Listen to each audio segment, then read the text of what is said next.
Welcome everyone to this episode of the Capable Minds podcast. Today we have something a little bit different. We're sharing the story of Caleb Orion and his father Stewart sits down with us to discuss his journey so far and how they're fundraising to get life-changing surgery over in America to help Caleb hopefully become seizure-free. As always, please like, share and subscribe to our channel as it helps us grow. And before we get started, ask yourselves one question: what makes you capable? Capable Minds podcast.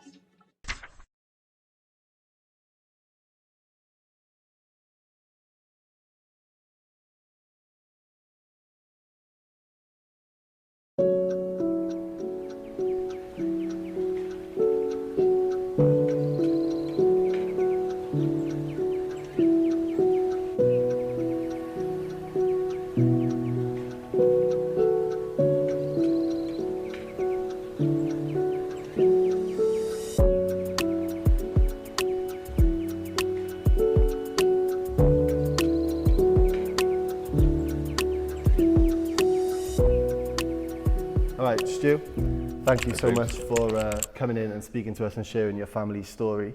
If you could start by just introducing yourself and a bit about Caleb and the story. Yeah, thank you for having us. Basically our story with Caleb is he was diagnosed with epilepsy at the age of 4.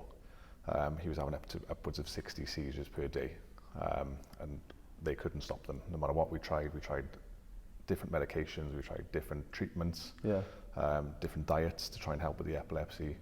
But basically, we come back to the fact that there was nothing they could do in this country. So we're now trying to take him to America. We've met a surgeon in America that could potentially treat his seizures through a surgical process and potentially make him seizure-free. And when, a bit more about the background, at what age did you start noticing the seizures happening again? So with Caleb, it was quite a strange one. So he had nothing until the age of 4. No signs whatsoever? No signs whatsoever. He was a completely normal child, developing amazing. He was doing really well in school, or nursery at the time. And then overnight, woke up the next morning and I think he started off with 10 seizures the first day. And then following day, at the end of the week, we ended up with 60 seizures in one day. Wow.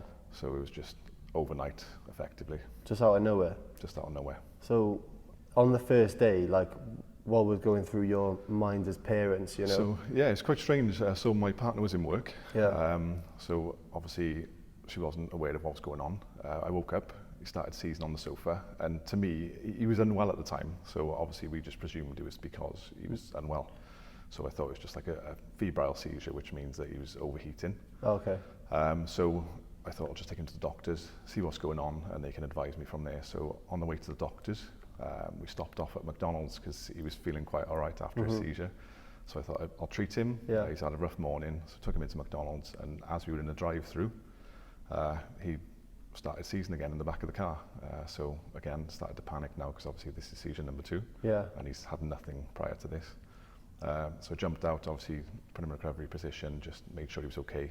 He came through the seizure. So I chucked him back in his seat, and as soon as I put him back in the seat, he started seizing again. So alarm bells were ringing then, and we thought, right, this is serious. This is really serious. So rang an ambulance, and it was one of those ones where they said, just take him to the hospital. Ambulance is going to be about 5 hours. So it's ridiculous. I chucked him back in his seat again and thought, right, let's get him up. So as we on the way to the hospital, he was seizing all through it. So I pulled over again, rang the ambulance, and basically an ambulance came immediately because he was seizing so often. So they blue lighted it, took him straight into resus because obviously they were panicking that there was no way of stopping these seizures. They did give him a treatment in the ambulance and didn't work. Nothing was stopped. That for calming him down or something? Yeah, so it was almost like an opioid to just calm the brain down. So they gave him that, didn't work. He was still seizing. So they rushed him into resus, obviously just to make sure he was okay. I called my partner on the way, just panicking because she knew nothing about this. Of course, yeah. And she said, do you want me to leave work or is it okay? And I said, we need to get there now because I've never seen anything like this in my life. Yeah. And so she rushed into us and literally we just watched him seizing for the rest of the day. There was nothing that could be done. The doctors were panicking because originally they thought he had meningitis because it was so severe. But again, all the tests were coming back negative. They didn't know why he was seizing. There was no reason behind it. and why it came on so rapidly. But yeah, it was one of those That's situations. crazy, isn't it? Like how a kid can be like perfectly fine for 3-4 years, and then all of a sudden, whole life changes. Yeah. So how long was he in hospital that initial day? Like, was he in for a while before they released him? So we spent the first 3 months in hospital. What, every day? Every day. Wow. We didn't leave. We slept there. Yeah. Obviously, we had little Cameron at the time, who was our other son.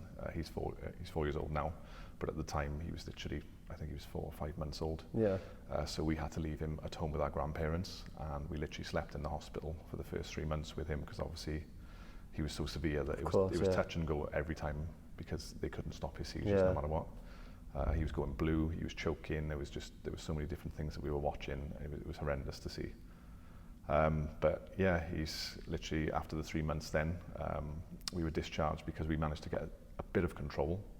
And when I say a bit, we're still seizing almost 20 times a day, but they weren't as bad as the 60 seizures. Yeah. So with that, we were then sent to Surrey to try a ketogenic diet. Yeah. Because apparently a ketogenic diet does help with some sorts of epilepsies. So it apparently calms the brain down. And that was one thing that we went off to try then. So we did the ketogenic diet. That was incredibly hard. Yeah. It's not just your normal ketogenic diet that people in the gym would do. Yeah. It was a strict calorie controlled. We had to weigh out every single piece of food. He was only limited to certain amounts of carbs. So if I remember correctly, it was 5 grams of carbs per meal. It was 9 grams of protein and 40 grams of fat. So that was the ratio that he was on. Yeah. So we were doing that for every single meal. Obviously, we had a slight improvement initially with it, but he was still seizing nearly 20 times a day. So to us, the amount of effort that it was taking us, and if he ate anything that was high carbohydrate, like as a child would, when he was in school, he was literally pinching snacks off other kids, and then that would lead to a massive increase of seizures then, because obviously the ketogenic effect wouldn't be working. Of course. So we found that it wasn't worth the hassle that we were having to go through, and there was no clear benefit from it. So we weaned him off that. Obviously, we've tried 14 different medications with him. None of them. I saw your post the other day where you said you left hospital and it was like so much medication. Yeah. Like, was that from the NHS when you went initially? They sent you home with all of that. Yeah. So after our 3 month stint, I'll edit the picture over the top as well, just so people can see. Yeah. So after the 3 month stint, they basically sent us home with this absurd amount of medication. Crazy. I've never seen so much in my life. Yeah. And it was to the point where I thought, I've got to lay it all out because I want to see what we've got. Yeah. So I laid it out, I literally filled the table. And to have your baby next to you, knowing that he's on that amount of medication was just horrendous. He was, at the time, he was being fed through a tube because obviously he was seizing so often that he would choke.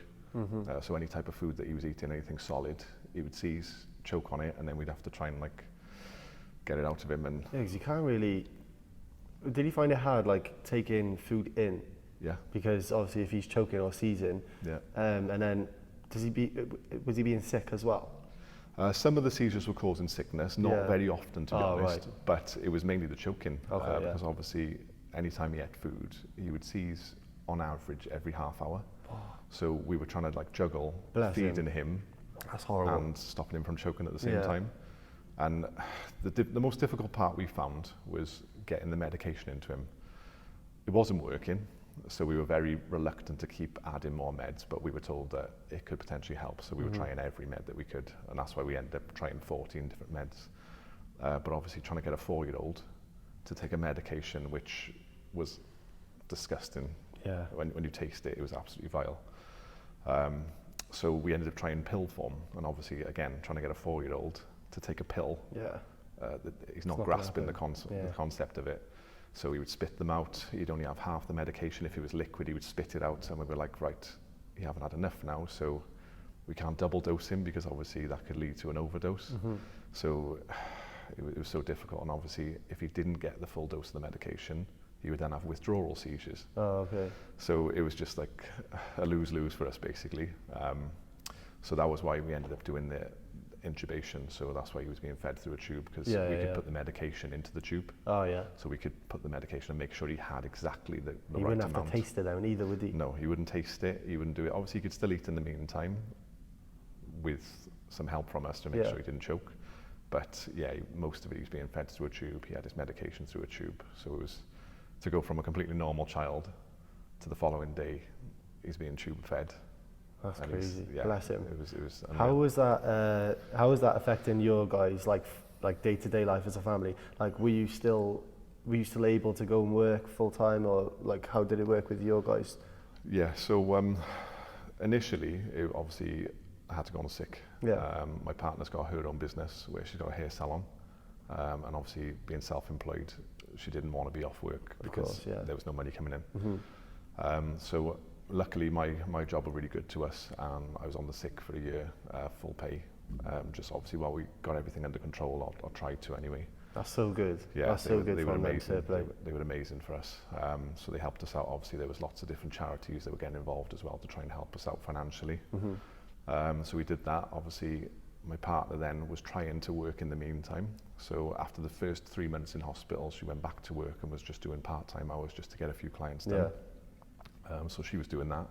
Obviously, when I eventually went back to work, then we had to try and juggle things around.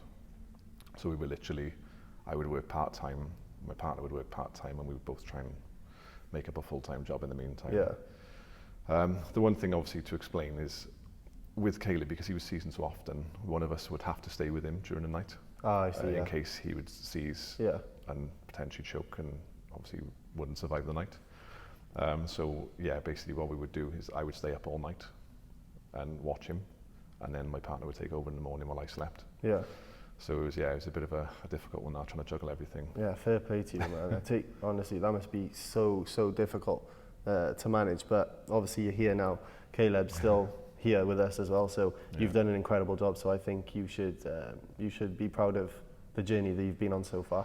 It's been really difficult. I'm surprised we're still here, I'll be honest. There's been lots of moments where I've thought I didn't want to be here. It must be like an emotional roller coaster. Oh, huge. Like some days, obviously, where Caleb's doing a bit better, it gives you like a sort of like a little spark to keep fighting, keep going for it. But then some days where he's bad, it's just like where do you go from there? Do you know what I mean? Yeah. Like one day you're up, one day you're down, kind of thing. But at the end of the day, your boy is the most important thing in the whole process. So, like how strong you guys have been for him, I think is a credit to yourself. So, yeah, we appreciate that. take my hat off to you for fighting. We do try. And but, like day to day with his, say, how does he find it with sort of learning and education, that sort of thing? Because obviously he's a child, and at that age they're very sort of impressionable. That's when they do learn a lot of the basic skills of learning and life. So how did you kind of, was it like homeschooling? Is there anything that he can't quite do as well? So obviously having as many seizures as he does, and Caleb's seizures happen throughout the night, and that's obviously when your memory creates. Is it mostly in the night, is it? It's normally always at night. Ah, okay. So he'll have the odd daytime seizure, which obviously you can see from some of the videos that we post. But the majority of Caleb's seizures, I would say 95% are during the sleep. Oh, okay. So, and that's when he's like most ready to have seizures. Obviously, when we get to the point in the daytime when he's having seizures, then we know there's something wrong. It's normally when he's ill. I see. Or if he doesn't get a good night of sleep, then obviously being sleep deprived is another reason that he would seize throughout the day. Obviously, initially he was seizing 24/7, but we got to the point now where we can control it to just the nighttime seizures. Is that due to his body being a bit more in a relaxed state? So like what they say with that is different stages of sleep, you're more prone to seizures because there's more brain activity. I see. So in stage 1 and stage 2, apparently that's when you're most at risk of seizures, when you first go off to sleep and when you're first waking up. Okay. When you go into REM sleep, you cannot have a seizure because your brain can't seize at that moment. I'm not sure why. I see. But from my understanding is you don't seize during REM sleep, but when you get out of that stage, then you will become more prone to have a seizure. Oh, I see. Yeah, I didn't realise that. Because the only reason I know about those different levels of sleep is because a few years ago I had a watch that sort of tracked my sleep, Okay. but I wouldn't know any otherwise. Yeah. But that's quite interesting to know. So it's only in certain stages of his sleep. So where before he was doing it in the daytime as well, Yeah. how did that become only the night? Like what So what was the treatment for that? So the sort of treatment for that, it's quite a crazy one really. Basically our story, we ended up going to Great Ormond Street. Okay. Children's Hospital. Children's Hospital. Yeah. There was nothing that could be done in Wales. We don't quite have that level of capability in Wales, unfortunately. So we had to go to England, over to Great Ormond Street. They're potentially one of the best in the world. So they've looked at him, they've looked at every type of seizure that he was having, they filmed him, they had monitors on him whilst they were filming him for 5 days. They did MRI scans, they did every type of scan you can think of. And basically they've come to the conclusion, also, I missed one, there's also his stereo EEG.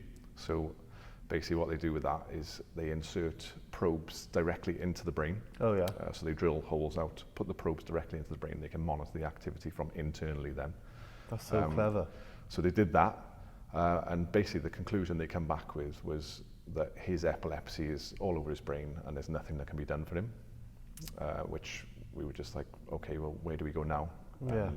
The answer was, you carry on with your life and So he didn't give you good luck to you. no pathway whatsoever? There was no pathway at all. So obviously having that, we had a little chat with the doctor and said, right, looking at how many times he's seizing, because even though, it's quite a strange one, so basically with Caleb's seizures, even though we were seeing 2 or 3 seizures a night, when they did the probes on the internal, you could see that his brain was actually seizing without us seeing it. Oh, okay. So they counted 60 seizures overnight, even though we thought he had quite a good night. But when they counted, they said he's having 60 seizures that you're not seeing. Okay, so it affects like internal, Yeah. but you won't see him So like it's not fit in. spreading. It's not actually spreading to the point where he becomes a full generalized tonic-clonic seizure. I see, yeah. So yeah, when we spoke to him about that, we said, right, in all honesty, how are we going to do in the future? And his response was quite shocking. And his response was, he's probably not going to make his teenage years, because when he sleeps on his own, he's going to potentially have a seizure and suffocate. Yeah.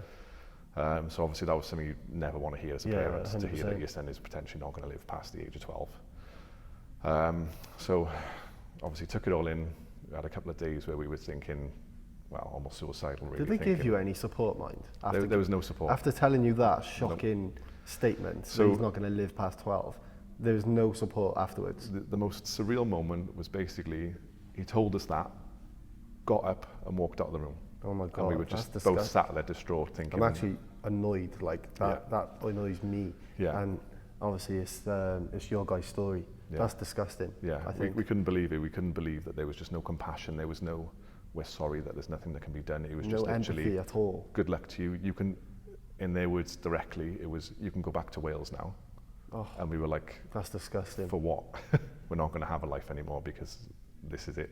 And they didn't check in with you afterwards, nothing at No, all? we were discharged. That was it. We were discharged from Great Ormond Street. So we were obviously, considering this is meant to be one of the best hospitals in the world, we couldn't believe that that was the answer that we got, was good luck to you. Can't believe that. So I was doing lots of research. Obviously, when you see your son seizing and you're spending 3 or 4 months at a time in hospital, I had lots of time on my hands. So I literally spent so much time researching epilepsy, all different types of epilepsy, the way seizures are.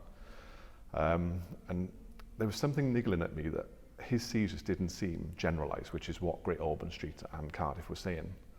They did not seem like they were generalised because What does that mean, sorry? So a generalised seizure is when it affects the whole of the brain at one time. Okay.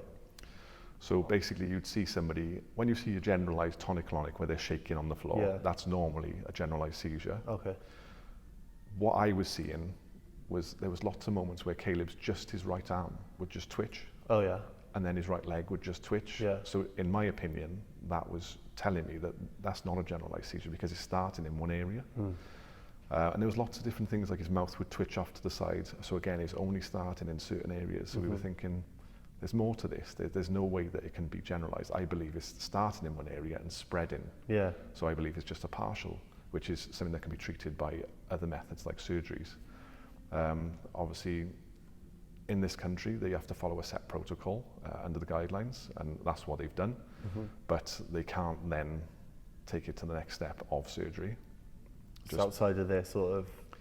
Yeah, it's obviously it's all over insurance purposes, so it's literally a case of, as long as we follow the guidelines, regardless of any type of epilepsy that we deal with, you could have somebody seizing 50 times a day and somebody seizing 1 time a day, and they'll be treated exactly the same because they follow the set guidelines. Yeah. So it was really good for us, and it sounds crazy to say, but because we had so many bad experiences with Caleb's dealings of epilepsy in the NHS, it actually pushed us to search elsewhere. Yeah. Because if we trusted them, we would have carried on as we were and thought, they've tried everything, they've done everything, then that's it. But because they were so obstructive and because they didn't want to help us. It was like quite dismissive clear. almost. It was very dismissive. Even from the start, we were told, let us do our job, just be his parents. Yeah. And we were like, hang on, this is day 1. Surely you can get this under control. And obviously when we went to Great Ormond Street, we spoke to the surgeon about it and we said, right, you've told us there's nothing that can be done and that's the end of it. It almost seems like you were doing this just to get rid of us rather than to help us. Yeah. And the surgeon's reply was, it's 2 sides of the same coin, really. So what is wrong with it? So the attitude that we had obviously spurred us on then to think, do you know what? They don't actually want to help us. So maybe they're wrong. Maybe they're purposely not helping us. So obviously we sought other avenues. So I was doing lots of research online, like I mentioned, and I came across a YouTube channel, and it was by the Epilepsy Society, and they were interviewing a doctor called Dr. Luke Tomich. And basically with that, I watched a lecture, and the lecture was entitled The Underutilization of Epilepsy Surgery, and then in brackets, the scandal. And I thought, wow, okay, this could be quite interesting because this is what I want. I want surgery and we can't get it. Yeah. So I watched the whole thing. I was absolutely blown away by everything he was saying, and I literally could relate to everything. I thought, that is exactly what we're going through. That is the reasons we've been told that we can't have surgery. I need to speak to this guy. Yeah. And the last slide actually showed his email. Okay. So there was an email address saying, if you want to contact, please email this email. And obviously this was an email, a channel that was designed for doctors. So he was there lecturing doctors on how to deal with it. So I thought, do you know what? I'll try it. I'll email him. He probably won't get back to us because I'm emailing a doctor across the other side of the world. And within 3 days, I had a reply just saying, sorry to hear what's going on. That sounds terrible. Can you send me over Caleb's notes? Can you send me over everything that you've got? Tell me about his epilepsy. Tell me about everything. So I did. Sent him all the MRI scans that we'd had over in this country. Sent him everything. And he messaged back then within a few days again and said, I need to speak to you because I think there's something we can do. So you can imagine I'm thinking, wow, like we've just been told there's nothing that can be done, and now there's somebody offering us a light, something that we've got to reach out for to try and grasp. So we spoke a few times over Skype. Obviously this was all during the COVID pandemic, so it was crazy. So the world was going crazy at the time. Yeah. And then he said to us, do you know what? I think you need to come and see me. So we had a little chat. It's Boxing Day of 2022. And he said, right, I want to see you. Come over in January. And obviously this is Christmas time. Yeah. We got the kids with us. We were thinking, what do we do now? Because obviously we've got to try and get to New York within 2 weeks. So I thought, you know what? We've got nothing to lose. We've tried everything. So we ended up jumping on a plane and going straight to New Jersey. Yeah. Bit of a twist in it. So basically the morning that we were due to fly from Heathrow, we were stood in the airport and I had an email from Dr. Tomich saying, right, please don't come. All surgeries have been suspended in the state of New Jersey because COVID has hit a new spike and they've had to close all non-essential surgeries. So he's basically said, I cannot help you at the moment. I can't help you. Please don't come. Well, we were stood in the airport. So I just said, do you know what? Let's go. Let's make a holiday of it. We'll meet him. At least we can meet him and just discuss what's going on. And then we'll come back at a later date. And one thing led to another. We went over. We met with him. He said to us, like, I can't just let you come over for nothing. We need to do something. Let's just try. Even if I can't do the surgery, let's just try and do the workup in the meantime, just to see where we are. So we went, we got admitted, and he did everything for us. We did multiple scans. We did a subdural grids implantation. So did he so the test that you had done here, he done his own versions of them tests? So he did his own versions of the test because obviously he didn't trust Okay, yeah. the So you test. wanted to make sure So we that wanted what he his was opinion. looking at. I get you, yeah. So we did the full workup again. So the Yeah. thing that took 3 years in this country to do, we did in 4 weeks in America. Oh, God. So we did a full workup. However, he slightly changed the last 2 grids. So basically, when he met Caleb, he looked at the scars on the side of his head from the stereo EEG that we talked about earlier. Yeah. And he said, I can already see from looking at his scars that they are too far apart and there's not enough. So that was literally just from meeting him within 10 minutes. He said, I can see they haven't done a good enough job. So that immediately gave me the confidence of thinking, right, He knows what he's talking about, there's yeah. something going, he knows what he's doing. So obviously we got admitted, we went through the full surgical workup, and then he changed the last test, which was the stereo test in the UK, but he changed it to a subdural grids. So basically what a subdural grids is, it's a lot more broad across the brain. So basically they take a flap of the skull off, they implant like a pad with lots of different electrodes on it directly onto the brain. Oh, yeah. And they can monitor the brain then more closely. So he's put pads across the brain, he's put them down the centre of the brain to see if there's anything spreading. And basically from that, they were able to pinpoint where the seizures were coming from. So what they found, which we've never had until that point, was they found they were coming from directly the left frontal lobe of his brain. Bloody hell, and they've done that so quick as well. So within the 4 weeks, I mean, it took us 3 years in the UK to even get to that point, and we did 4 weeks and we were having surgery. Bloody hell. So yeah, basically we did the subdural grids. They pinpointed an area literally, I think he said, obviously on the grid, they were able to pinpoint within the 4 certain points on the grid.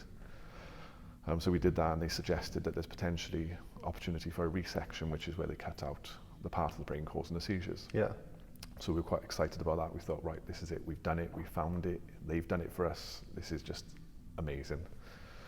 So the day before the surgery, obviously Dr. Tomic was looking at this so clearly, thinking, we found it. Why didn't the UK do this? Yeah. So he came and spoke to us and said, right, there's something niggling at the back of my brain that I'm wondering why they haven't done this in the UK, because to us it's so clear. Is there any chance I can talk to your doctor? I said, of course you can. Like, you go for it. I was honest with them. I said, I'm a bit concerned because they've been quite obstructive up until now. Yeah. I'm concerned they might try and stop something or just try and make it difficult for us. So basically he came back and said, right, I've just spoken with the surgeon. They've told us that when they implanted the probes in the brain, they were seeing stuff coming from the other side of the brain, the right side of the brain rather than the left. That basically threw a spanner in the works then, because everything they were seeing in America was coming from the left side. But they've now been told that there was activity on the right, so they don't want to start cutting away at the left if there's stuff coming from the right. Yeah. Obviously it's against what America was seeing. America only saw stuff on the left, but they have to take the word of Great Ormond Street because they're such a prestigious hospital. Yeah. So basically he came back and said, unfortunately we can't do the surgery we're looking at because we're really concerned that they've said there's stuff coming from the right and we're not seeing that, but there may be something we're missing. Yeah. So in all fairness, they're happy to take on board any type of, like they said, we could be wrong, but we're seeing what we're seeing. Yeah. So they did a tailored resection. So they took away the part that they could see, but not fully. Yeah. So they left some of it behind because they didn't want to go too crazy and cause Caleb motor deficits. Yeah. Because of where it was in his brain. It's responsible for the left arm, the right arm, the right leg. Yeah. So if they took it away, he may have a weakness and may have a limp side. So basically, we did that. We were talking, myself and my partner, and we thought there was no way that when we were in the hospital in Great Ormond Street, that we wouldn't have remembered that they put probes on the right side of his brain, because all of the scars on Caleb's head were on the left. Yeah. And we spoke with the doctor and said, right, is there a chance that they could have put a probe through the left side of his brain to monitor the right? And he said, no, we wouldn't do that. It would come from the right. So I sent him the pictures of the scars, because this was all being done through FaceTime and different WhatsApps, because he's obviously dealing with different patients. And he said, there's no scars on the right side of his brain. I said, I know. That's what we thought. So he messaged Great Ormond Street again and said, where did you do this surgery to find the right?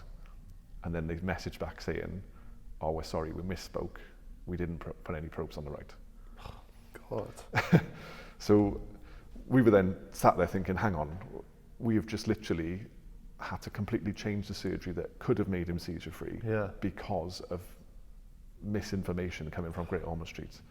So frustrating. So, yeah, we just couldn't believe it, honestly. It was just, we couldn't believe that we were that close to getting that seizure freedom. Yeah. To just be stopped again by the UK, even though we weren't there. So it was infuriating. Obviously, the doctor came to us, Dr. Tomic came and spoke to us, and he said, I can't believe that they've said this. I cannot believe that he's messaged me to tell me that he's effectively made a mistake on our surgery. That's such a bad mistake to make Yeah. as well. Like, it's a little boy, like, Yeah. trying to get life-changing surgery. Yeah, so And- that's the reason why we're now looking again to try and go back, because we were unable to complete it that time because of the misinformation. Now we know what we're dealing with, Yeah. then we can potentially look at seizure freedom now, which is something that, to go from being told, good luck, this is your life forever, he's potentially going to die at the age of 12. Yeah. Now we're being told he could potentially be seizure free and live a normal life. So this is the reason why we're doing this fundraiser. This is the reason why we're trying to get back and get back to America and see Dr. Tomic. We have had another scan in the meantime. Yeah. It's something that is available from the NHS. It's called a MEG scan. Yeah. So it's a new up-and-coming scan where they monitor the magnetic fields of the brain rather than the electrical activity. They monitor the magnetic fields. Okay. And it's more precise, more accurate, and Oh, they can yeah. pinpoint it to more of like almost like a millimeter. So within that the brain. wasn't about when he was like 4 years old then, was it? So it was, yes. Oh. Which we weren't aware of. Oh. So again, when we were told there's nothing can be done by Great Ormond Street, Yeah. we thought that was it. Like there's no other scans. When we did further research, we've now found out that there was a scan available, which is the MEG scan. However, because they don't have the MEG scanner in the UK, Great Ormond Street actually sends patients to Belgium to get this scan Yeah. on the NHS. But this was never offered to us. So again, we're thinking, why wasn't it offered? If Yeah. you're telling us you can't find where Caleb's seizures are coming from, why wouldn't you do further research and look into it? Again, it gives you that. Why haven't they given you the pathway Yeah, of going to Belgium potentially exactly. and having that scan? So It doesn't make any yeah, sense. so obviously when we spoke with Dr. Tomic in America, he said, I think this scan is going to be very helpful for you. Yeah. Maybe look into that. So he offered to do it in America, the MEG scan, but he came back to us because he's amazing. Obviously, he's done everything. He even did the surgery for us when we went to America for free. Yeah. He just wants to help Caleb. That's Yeah. his mission. So he said to us, listen, if you come back to America for the MEG scan, you're looking at 20 grand. That's what I've been told. So bear in mind, we already had the hospital bill from the previous year. So we were just thinking, right, we haven't got any more money left. We're stuck. Yeah. So we had to look at different options. And then obviously that's when we did the research on Great Ormond Street to see who they would use. And they used the Belgium scanner. So we spoke with Professor Xavier de Tige, who is the person that runs the scan in Belgium. Yeah. He said to us, right, come on over and we can do it. Another twist in the story, basically the scanner flooded. So they didn't have a scanner for almost a year. Oh my God. Which is obviously why we've been delayed for so long to be able to do another surgery. So we've had to wait for the scanner. Unfortunately, we couldn't afford to go to America and pay another 20,000 Yeah. for the scan. So we did that. Obviously, everything has come back. In the meantime, whilst we were waiting for the Belgium scanner to work, Birmingham University Yeah. has just got a MEG scanner, Oh yeah. but they only do it for adult patients because the way things work with pediatric patients is it needs to be they need to be sedated because they need to be still. I see. Because obviously being a child, he's not going to sit still in the Yeah. scanner for almost an hour, 2 hours at a time. So what they do over there, in Belgium, they have the sedated facility next to it, so they can sedate him, put him in the scanner, bring him back around safely. Over here, we don't have that. So it's only for adult patients. Yeah. Because the UK is slightly behind on most of the treatments. So I spoke with Birmingham and said to them, is there any chance we could come up? Obviously, we know there's a chance that it may not work because Caleb may not stay still, Yeah. but it's going to help us. We need 100%. something, so we tried it. Bit of a difference in price, so it was £600 for that. Oh, there you go. So we were like, perfect, we can try it. If it fails, then we've lost the money, but if it doesn't, then it's helped us and we've saved a load of money. Yeah. So we did that, went over to Birmingham. It was almost like fate. So basically, Caleb had a really rough night the night before, and we thought, right, here we go. He's going to be seizing all day. This is just not going to work. So because he'd had a rough night all night, he was exhausted.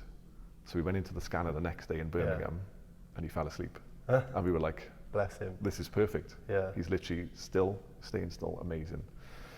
So he was having the scan done and they were like, this is amazing because he's so still from his sleep. He's literally snoring in the machine, and we were so excited for it because we thought, right, this could work. Yeah.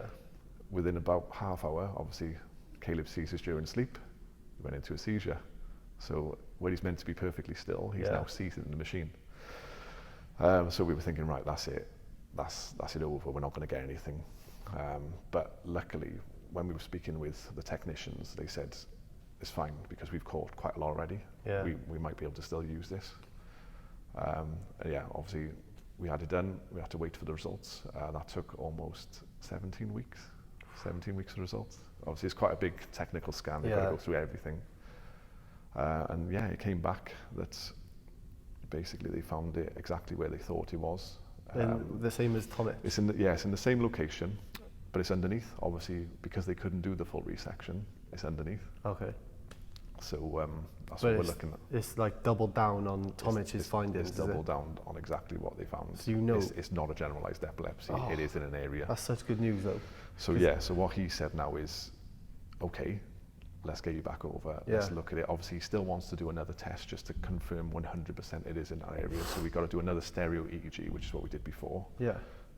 So yeah, that's what we're looking at, is doing a stereo EEG, confirming it's there, cutting it away, and potentially, that's it. It's going to be seizure freedom. And how does that make you feel that you know that is literally on the other side of this fundraising?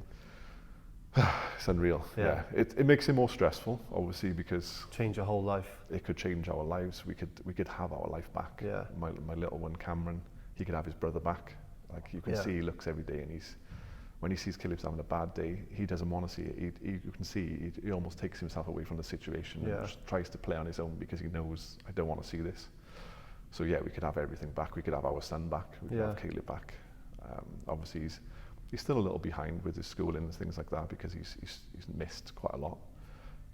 But yeah, we could get him back. We've been told that once you stop the seizures, the rate of development just goes through the roof. Yeah. So he could potentially start learning properly. He could learn to write. That's read. amazing. Yeah. So literally, it's going to be life changing. Yeah. For all of us. And what's the general response been to your fundraising from like people you know, the wider public? Talk to me a bit about how you hope to raise those funds, and do you mind sharing how much you have to raise? Yeah, so obviously since we went over in America, Yeah. they've now developed a thing called an international program. Obviously because they've treated somebody from an international country, they wanted to make a program to be able to do it in the future. Yeah. So they've developed an international program which Dr. Tomich is the lead of. Oh, there you go. So he's obviously the one to talk to about it. But the problem is with the hospital costs, obviously again, Dr. Tomich is off to do the surgery for free because he just wants Caleb to be sorted. Yeah. What a man. And obviously normally we charge around $15,000 for that. So we can't fault him. Fair play, what a man. But he said to us again, we can't move on the hospital fees because the hospital are the ones that they decide that. Yeah. So the hospital fee is $120,000. That's for the hiring of the rooms, that's for us to stay next door and whatever, and obviously that's for the nurses, that's for the intensive care after the surgeries. So it does include everything, however, $120,000 is a lot of money. So that's what we're trying to do. We're trying to raise it's actually $138,000, but obviously with the current exchange rate, we've worked out to be roughly £120,000. Okay.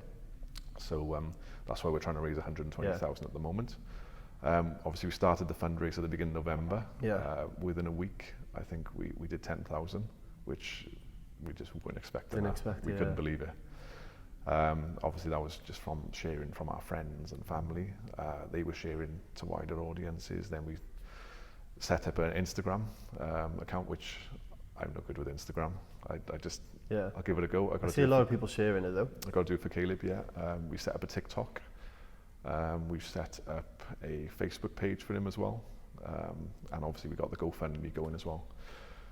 So each one tells Caleb's story, and we're basically receiving donations every day. It still hasn't slowed down at the moment. We're literally touching 32,000 at the moment. Obviously we're still a long way off the 120 mark, but 30,000 within just over a month for us. That's really phenomenal. Good. It's just, we couldn't have expected it. we didn't expect it. But yeah, so we're at the point now where we're thinking, do you know what, we're going to have to start looking for flights because this could actually happen. This could be real. Yeah. So yeah, we're doing really well on the fundraiser. That's amazing. And we've got so many people supporting us as well, like literally, like yourselves, helping us out now just to try and raise awareness amongst everyone.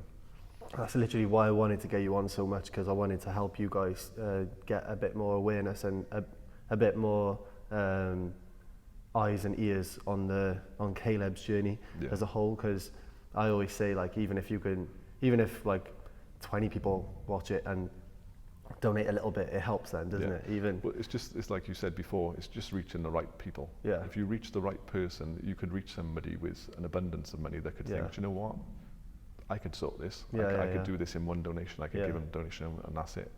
Or it's reaching a community of people. So as a community, we could come together. I mean, I've been speaking with different charities, and one of the charities actually raised the point to me and said, I know it seems like a lot, £100,000, but all you need is 1,000 people to donate £100. Yeah. And when you put it in that perspective, it's nothing not really, that is much. it? Yeah. 1,000 people to donate £100. And I and know they're doing it for a little boy. Like, how can you look at a little boy doing having seizures like that and not feel like you want to help? Yeah. Do you know what I mean? And I think the way you're sharing the story across all those social media platforms and on the radio you've been as well. Yeah. So can you talk to me a little bit about that? So we were offered an interview on the BBC Breakfast Show. Yeah. So again, we're going to do anything we can for Caleb. So we agreed to it. Yeah. Obviously nerve-wracking, a bit like this, but no, you're doing fine, honestly. yeah, it was one of those situations where we can't say no, so we had to do it. So we went on the breakfast show. Obviously, we've done stories with Wales Online. We've done stories with ITV Wales, which we were on TV yesterday for. And each one obviously brings in a new audience. So you'll have some people that watch BBC that want to donate and help. Yeah. You'll have some people that watch ITV, some people that listen to the breakfast show. So we're just trying all different avenues. We're trying everything we can just to raise awareness of what's going on and potentially find somebody that may be able to help us, or even a group of people that may be able to help us, like a community. And what is I'm guessing you've received a load of messages from people, like people you don't know, people from the wider sort of community, or maybe even other countries. So how have those messages of like support been for you? Absolutely amazing. So amazing to see that we've got, well, I think the donations that we've had at the moment, we're on like almost 900 donations. So that's 900 really people giving us money that a lot of people we don't know. They're just people that's just doing it because they can see our situation and want to help. So this is something that I was discussing with my partner, is that you may see the bad in society most of the time, and obviously working in the police, that's why I do see a lot of bad. Yeah. But then this has brought light to show that there's so many good things in the world, there's so many good people in the world that want to help. So that's something that's massively opened our eyes, because when you live in this almost like a bubble of seeing your son seize every day, and you become quite bitter, you become resentful of other people living their happy lives, and you think, like why can't we have that? Yeah. Why can't we have that? And you see people moaning about some of the most crazy things, like parking outside your house. And it puts things like into perspective, doesn't it? Yeah, exactly. But this has brought the other aspect now, where we're seeing so many good people in society trying to help us. So yeah, it's very eye-opening. Like it's one of those journeys. It's amazing. And every time you do get a message of like support off someone, it gives you like that little bit of extra, like, I'm going to keep going. Yeah, definitely. We see like little donations of £1, and we just think, you know what, that's somebody that wants to help. Somebody is helping us, and that is that one step closer to our goal 100%. of trying to help Caleb. But yeah, like you said, there's people messaging us from all over the world. There's some people reaching out because they're in the same situation as us. So we've got 8 families that we're speaking to at the moment who are also in the same situation, where they've gone to Great Ormond Street, they've been told, good luck to you, carry on seizing, enjoy your life. So you've got to share that. So we're trying to share our journey, but obviously we're trying not to lose track on our focus at the moment. It's very difficult. Like, obviously we want to get Caleb seizure free, because then we want to then lead on and help these people, and then try and work together and maybe set up a charity, something like that, just to help others that are in this situation. Definitely, yeah. I think that could be something in the near future, when obviously Caleb eventually gets his treatment over the next couple of months, hopefully. Then you can kind of help people in your situation. Definitely. Like you said, because you've gone through the painstaking process of, getting tests from all these different doctors and places, being told no, being told there's nothing to do, nothing that they can do to help. Obviously, the way you felt, you know that that's how those families and those parents are feeling about their kids.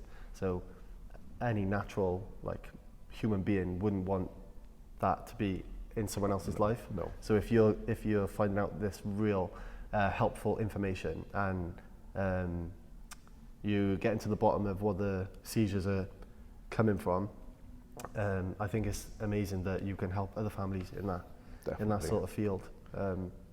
I think you should definitely look into something like that. 100%. After all the dust is settled. If we can get the time, on your obviously we're side. going to have a bit more free time then. Yeah. If we could get Caleb seizure free and we're not staying up all night watching him seize and he's staying home from school because he's seizing, we'll have a lot more time between us. Do you know what I was thinking as well?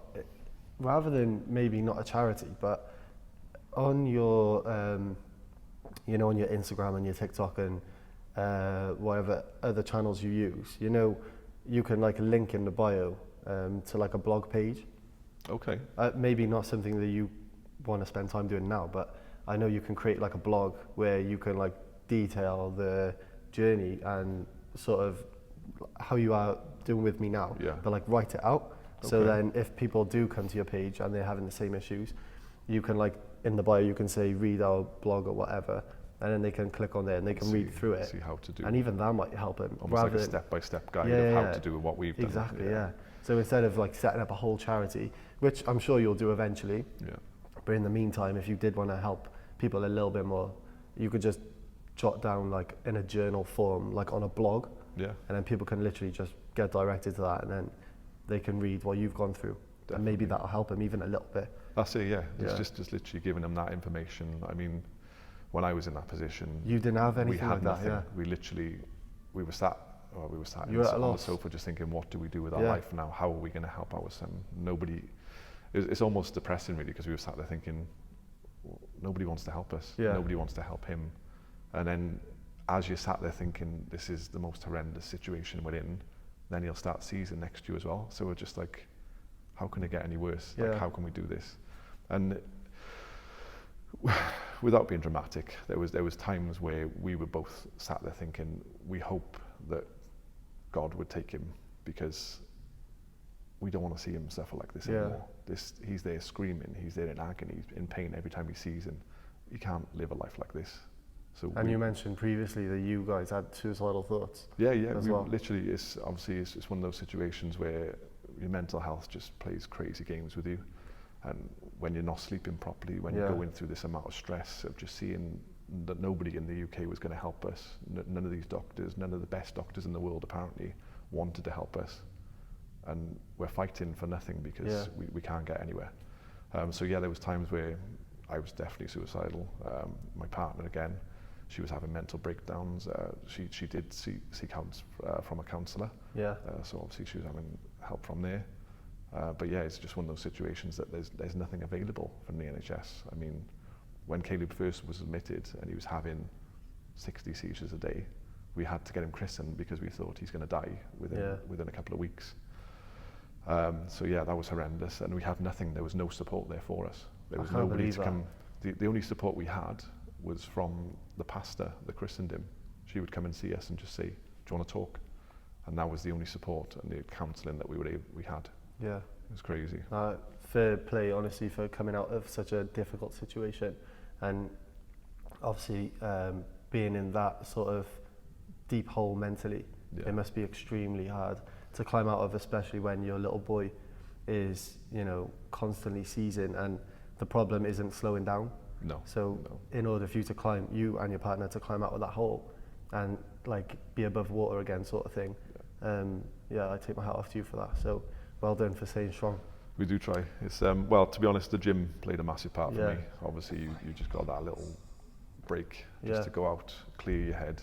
I don't know what it is. Just you go to the gym, you get in your zone, and there's nothing else. There's nothing else going on. You can pretend there's no issues with Caleb seizing.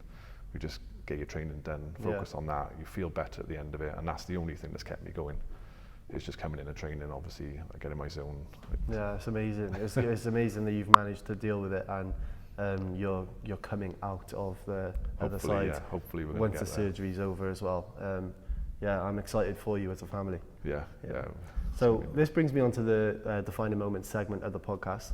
So like I said previously to you off camera, guests bring in 3 pictures that just define where they are today in the journey. So obviously you're speaking on behalf of Caleb. Yeah. So if we can start by sharing with the audience what the first picture is and why it's a defining moment in Caleb's journey. Okay, so the first picture is of me and Caleb at Cardiff Bay Festival. So basically, this picture's massive to me because this is the day before all of this happened. So The exact day before. This is the exact day before. Oh, So wow, we were at Cardiff Bay Festival, the beach, literally, we were having fun, we went on the Ferris wheel, we literally had ice cream, we had milkshakes, we were just having a good time.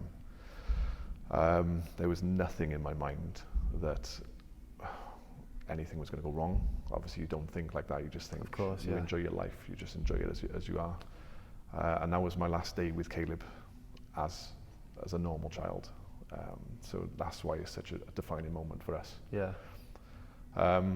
So yeah, basically the following day obviously went into hospital, started having the seizures. So that's why to me that's an important picture because that showed our life before all this began. It's kind of like a snapshot of like where you were previous to the seizures. Yeah. So it's like the last sort of true moment of... You can see Caleb's still got his sparkle. Yeah. Caleb is still there, he got his little sparkle in his eye. Oh, bless him. That was Yeah. it. That was when we were happy. Yeah. That was when we were genuinely happy the last time. You'll get back there, honestly, you will. And then if we move on to the second picture then. Yeah, so the second picture, so this is quite a difficult one. So this is halfway through Caleb's epilepsy, still in the UK, before we'd had the surgery. He was taken into hospital with a thing called status. So basically it's a continuous seizures. Even though Caleb was having 60 seizures, they did stop in between. Whereas on this day, this was a thing called status ellipticus. So it means that his seizures weren't stopping. They were just continuous. For 4 hours straight, they were just continuous. So I took him to hospital. Obviously, because of the way Caleb's seizures are, it was partial. So they weren't a generalized shaking seizure, so it wasn't really worrying. But I took him into hospital because he was literally just constantly in the seizure of the partial with his right arm. Yeah. So I took him in. They said to us, right, okay, this is dangerous territory now because obviously this seizure is not stopping and it's constant. It's been going on for almost 2 hours now. We need to do something. Yeah. So they did this rescue plan, which I mentioned. They followed the protocols. They did the rescue plan. They wanted to give a certain med, which I wasn't happy with because he's had bad reactions to it previously. Okay. But they were adamant that that's the one they wanted to use. I said, I'd rather you didn't. I want you to use the plan which we had in place, which was phenobarbital. So they gave him the phenobarbital, which usually works. But strangely on this occasion, when he was given the phenobarbital, they didn't allow it to work. Normally they put it in through intravenous and they allow it to work for 20 minutes and then say, right, okay, let's make a judgment call. And normally after that time he falls asleep and it's done. So they did it, and then immediately, before he'd even finished, they went and put the second medication on, which is sodium valproate, which is the one I didn't want him using. But without asking you? So they basically said to us, he's still seizing, and obviously he was still seizing. I'm panicking, thinking, right, this is almost life and death. Do whatever you've got to do to help him. Yeah, of course. So he came in and said, right, we got to put it on. So they put it on straight away, which I was a bit like, obviously I'm not a doctor, I don't know what they're doing, but I hope they're doing the right thing. So they put it on, and within 5 minutes of them putting it on, he stopped breathing. So at this point, obviously the crash team comes in, we got the defib, they had the cardiologist, everyone literally rushed into the room, pushed me out of the way. I'm thinking, this is it now, we're going to lose him. My partner was in work, so I had to ring her to say, right, you need to come now because this has gone from slightly dangerous, but obviously this is our life where we know what we're dealing with, to now we're potentially going to lose him. So basically that went on for like 15 minutes. They were panicking because he wasn't breathing, obviously doing all the oxygen and things like that. They didn't actually use the defib, which was a bit of a relief, to be honest. But basically afterwards it transpired that he'd been overdosed on the medication, and that's the reason that... How are they even doing that? So normally when they do that, obviously that is a way to treat seizures, but when they do that, they normally send them straight to ICU and they put them on, they intubate them, and they make sure they can still breathe, they make sure they can still carry on. But for some reason on this occasion they didn't, they just left him down on the ward. So that's why it was more of a panic, because what they should have done was, if they knew they were giving him that amount of medication, they should have put him in ITU and then administered it, knowing that they can help him. Is there like a medical negligence case there? I believe so. Because that's like Obviously, literally life and death. Yeah. That's That's you say something stop that breathing. Yeah, he did. So, So that's something that obviously they called it respiratory depression. So that's something that we will be looking into in the future. Obviously, our mind's not in at the moment. Yeah. We're trying to focus on getting Caleb seizure free. But that is potentially something that we are going to look into in the future, because there's no way that should be happening, and they shouldn't be doing that to another child, because next time they might not be as lucky. So yeah, that's horrendous. Quite a defining moment. That was like a big. That was probably a time where you probably thought like the worst. I thought I was going to lose him. Yeah. I rang my partner to say, you need to get here now, because he's potentially gone. That's horrendous. Yeah. I'm sorry you went through that. But obviously he's out that side now. Yeah. And hopefully, as we say, it leads to you having the surgery eventually in a couple of months, and then you won't have to go through anything like that horrendous again. Yeah. Hopefully. So let's move on to the third defining moment picture. Why is it a defining moment for Caleb's journey, and what is it? Okay, so the third picture is us standing in New Jersey. The picture was actually taken by Dr. Tomich. Oh, there you go. And his wife. Yeah. So basically they've taken a picture of us whilst we were there, overlooking New York City from the side of New Jersey. So that's a defining moment for us, because that was the first time that we met Dr. Tomich face to face. We met for food. He actually paid for us, even though he was doing everything else for us. He actually paid for our food as well, which we couldn't believe. But yeah, it was one of those ones. We sat there, we talked about the plan that we were going to do. It's the first time in the 4 years that we were dealing with Caleb's epilepsy that we actually thought, we're going to do this. This person wants to help us. This person is going to do everything in his power to help us, and he's got the knowledge to be able to do it. So yeah, it was one of those ones. It was surreal. It was the best moment of our lives.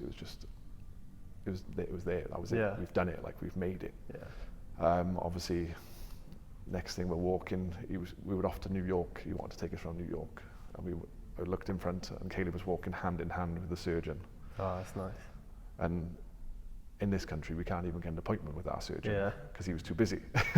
So to see that our surgeon is walking hand in hand with Caleb, and they're talking about different things, it was unbelievable, absolutely unbelievable. So you're walking behind them, you're probably thinking like, this is it, this is what's going to help us. Yeah, I was having a chat with his wife, and when I saw it in front of me, what I was looking at, it was almost like a film. I was just looking, thinking, oh my God, this is going to happen.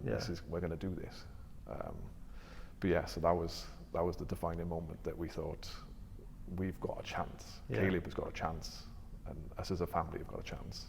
That's amazing. So obviously, Dr. Tomich is basically the reason how you've progressed so far. Huge. After being told a bunch of no's from our side of the world, to then go in and meeting someone who's telling you, this can be, we can sort something out. So there's one thing that I forgot to say. So basically, on the back of doing the resection that Dr. Tomich did, they sent some of his brain tissue off for pathology. Oh yeah. So obviously, he suspected a thing called cortical dysplasia, which is quite common in kids, but obviously, depending on where it is, will show the amount of seizures they'll have. Yeah. So yourself could have it, I could have it, and we may show no signs of seizures whatsoever. Yeah.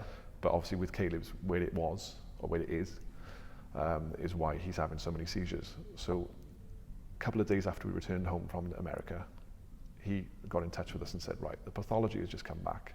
I've confirmed now it is cortical dysplasia that's causing Caleb's seizures, which is massive, because the thing with cortical dysplasia, if you remove all of the cortical dysplasia tissue, there's a 98% chance he'll be seizure free. So to us, that's amazing. To be told up until then, we don't know why he's having seizures. It looks like it's everywhere. We don't know what we're doing with it. To be told he has a diagnosis now, it is cortical dysplasia, which is something that they couldn't do for 4 years. They couldn't do anything in this country. They couldn't prove it. But over there, they managed to do it in 4 weeks. So yeah, obviously meeting Dr. Tomich, that's why we are where we are. That's why we now have a diagnosis. That's why we now think there's a high chance he could be seizure free at the end of it. That's because amazing. We know exactly what we're dealing with. That's class, yeah, that's amazing. And what you just said there is exactly the reason why that picture is pivotal and why it's a defining moment. because it's like literally changed the course of everything that's been going on. Well, he's the only person I would trust with my son's life. Yeah. I would never believe that I would trust somebody to cut my son's brain out. But if there's anyone, that man can do it, and he's going to help us. And that says everything. That says it all. Yeah. So for families that may be going through sort of real tough times like what you guys have gone through, what would your sort of advice be to them? Like, what would you have liked someone to have told you advice-wise in the midst of the worst parts of what Caleb's journey has been? That's an amazing question, to be honest. So what I would like, or would have liked at the time, is for just somebody to say to me, it is hard. Yeah. You will fail. You will have ups and downs, and it will go wrong. Yeah. But you've got to keep going, because if you keep going, there is a light. Yeah. And it sounds corny, it sounds cheesy, but when you keep going, there is always an option. If you give up, there won't be an option. 100% agree. So you just got to keep going, and you will find a solution. There is a solution out there. If you don't have it yet, in 3 years' time, there might be a solution. Yeah. And for us, in that case, 4 years down the line, there is a solution. Yeah. So that's amazing. With the solution that you said, obviously if you when you were in the worst parts of your sort of mental health problems, that sort of like there will be a cure eventually, or you will find out the reasons why this is happening eventually. Yeah. The reason that you didn't do those horrendous thoughts that you had for yourself, obviously because of Caleb, and you were living for him, and eventually you wanted to find that sort of what's it called when they get the diagnosis. You wanted to find, that's what you were striving for, because then as soon as you had the diagnosis, then that leads to the treatment. Exactly. Yeah. That's exactly it. It's put perfectly. So basically, we were living at that point for Caleb. We weren't living for ourselves. Yeah. We were literally. That's what I was trying to get. We were doing it for Cameron. We were doing it for Caleb. Yeah. We weren't enjoying life. We're still not enjoying life. When we're not able to enjoy life, we can't have a holiday like a normal family would. Everything revolves around trying to get Caleb his treatment. Of course. Obviously, we're still trying to focus on the fundraising. We're not going to have the Christmas that most people would have, which is just a normal Christmas day. We're still trying to do the fundraisers. We're still trying to plan for this journey with Caleb. Obviously, we're juggling him season in between all of that as well. Yeah. So I mean, Christmas morning, he'll probably have a seizure throughout the night. I say seizure, he'll probably have 5 or 6 seizures throughout the night, which means he'll stay in bed then, and Cameron will have to wait to open his presents because his brother's recovering from seizures. So yeah, it's one of those ones where at the moment we're trying to get through life. We're not enjoying life and we're not living life. You've got to keep going. We're just trying to get through life. Yeah. But because we got that light and we're so close, we are literally to the point now where if we can get that, then that will be it. We'll get our life back. All of us will get our life back. Yeah, it's going to happen. So it's definitely going to happen. Yeah. So where can the audience find you and Caleb's GoFundMe page, and where can they keep up with your journey online? Okay, so the GoFundMe page obviously is on all different platforms. So we have a TikTok account, which is Caleb_Orion. Yeah. We have an Instagram account, which is Caleb_Orion_2015. Yeah. And we have a Linktree account, which basically gets everything on the same account. So that's probably the best one to look at. Yeah. So it's Linktree and then /Caleb's Crew #1. Caleb's Crew #1. So that's the Linktree. That's got everything. That's got all our links on there. Yeah. So if they find you on social media and the Linktree, then they can be directed to the GoFundMe page if they want to make any donations. We've also got a Facebook page as well. We've got a Facebook page for Caleb, which is Caleb Orion Seize the Moment. Yeah. And obviously, that's got everything on there as well. It's got the GoFundMe. But yeah, that's another way to keep up with our journey as well. Yeah. So obviously, if you do want to keep a track on how we're going, and if we actually make it to America and see our journey. No, you'll definitely make it to America. But it's nice that I see you guys posting like every day, like giving updates for people who are following the journey and donating. Yeah. And I think the more you can be vulnerable in that sense of like putting it out there on Caleb's behalf, obviously, I think it's going to create like that sort of emotional attachment to that's the audience. That's been quite the difficult part for us, because obviously we, like we said earlier, we didn't really want to accept any help. It's one of those ones where you try and show too much pride. You you don't want to ask people for money. You don't want to ask people for help. Obviously, we're in that situation where we got to do it for Caleb. Yeah. So that's why we are doing it. I think anyone would as well, mind, you know, if it's their child, you're going to do anything you can. It's one of those ones, obviously being, I don't know if it's obviously being a big gym guy, that you don't want to show any weakness. So you just try and put that front on and you think, do you know what, I'm fine, everything's okay. When people ask, are you okay? Yeah, I'm fine. Yeah. So that's another reason why we don't really show what we're going through, and it's been really difficult to try and post that and post us being upset and us going through hell, basically. But again, that showing that vulnerability will get people on your side donating and sharing the story, because they'll get a sense of how you're feeling. Yeah. And I think as soon as like I said earlier, the emotional attachment, as soon as people get that from you, they're more likely to jump in on the journey with you. Yeah, and they feel like they're part of the team as well. You know what I mean? Yeah, definitely. And obviously, every help we're getting, they are part of our team, because every person that shares our post, that adds us as a friend, that follows our journey, just gives us that little bit more motivation and brings us closer to that goal. Yeah. No, honestly, I commend everything you've done, and I think you've done an amazing job so far, and I can't wait to see the success after the operation happens. Amazing, and I can't wait to hopefully get you on maybe in a year or so's time to come and share how this surgery has changed Caleb's life and yours as a family. It'd be amazing, definitely. And so hopefully we can get Caleb on as well. Yeah, get Caleb on talking. Yeah, thank you, Stewart, for coming on and sharing your family's story and the journey. Obviously, I wish you every success with the surgery and the fundraising. At home, please go and check all the links in our bio. I'm going to link Caleb's GoFundMe page and their social medias. So if you can go down there, even if you can donate small or big amounts, just to help them on their journey, that would mean the world to them and to us and to Caleb. Thank you so much for watching, and I'll see you on the next one. Thank you.